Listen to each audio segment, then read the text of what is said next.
Good morning বন্ধু বান্ধৱীসকল, কি খবৰ? ভালনে আপোনালোকৰ? আশা কৰোঁ সকলো ভালেই আছে। মোৰো বৰ্তমান ভালে মাজতে আৰু গাটো ইমান ভাল নহয়, অলপ প্ৰব্লেম দি আছে, থাইৰয়ডৰ প্ৰব্লেম হৈছে মানে। দিনটো সকলোৰে ভালে যাওক তাৰে কামনা কৰিলোঁ। মই আজি ছোৱালী লখিমপুৰ গৈছিলে যে আহি আছে, ISBT পৰা আনিবলৈ যাওঁ। এতিয়া ৰখি আছোঁ, ৰেপিড'খন বুক কৰিলোঁ, বুক কৰি ৰখি আছোঁ এতিয়া, তাকে আহিলে এইখন আহিলে। এইখন বতৰো ইমান বেয়া, বৰষুণ এৰিয়া দি আছে একদম, কেনেকৈ এনেকৈ তিতিয়ে যাব লাগিব এতিয়া। সেয়া বৰষুণ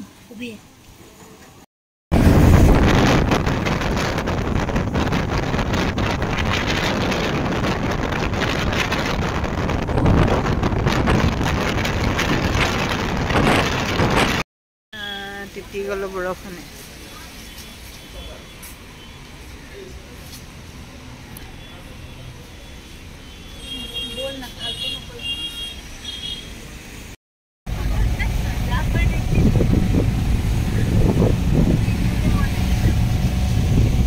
আহিলোঁ ISBT পৰা আহি পাই ছোৱালীও গা ধুই আজৰি বাৰু, ওপৰত কাপোৰ মেলিবলৈ গৈছে। ল'ৰা আকৌ এতিয়া হেৰি আছে, মই ভাবিছোঁ নেপামহি নেকি তাক পৰীক্ষালৈ পঠিয়াবলৈ। আহি পালোহি যেনিবা, তাকো খুৱাই মেলি আজৰি হৈ ল'লোঁ। এতিয়া তাক পঠিয়াম, তাৰ গাড়ীখন আহিব 9টামান বজাত বাৰু, 9টা চাৰে 9টা এনেকুৱাতে আহিব। 9টামান বজাত আহিব পৰীক্ষা 10টা বজাৰ পৰা। তাক পঠিয়াই ল'ম, পঠিয়াই লৈ আকৌ ভাত পানী বনাম। ভাত পানী বনাই আৰু আকৌ মোৰ 2টা বজাত ডিউটি আছে, ডিউটিলৈ যাম।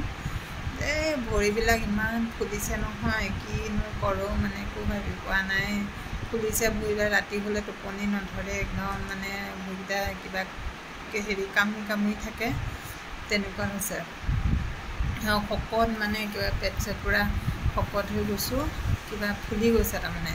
কি কাৰণে চাগে আৰু মৰিম আৰু নাথাকিম চাগে আৰু বেছি দিন, গা ফুলিবলৈ লৈছে যেতিয়া। ঠিক আছে, আকৌ পিছত আপোনালোকক লগ পাই আছোঁ।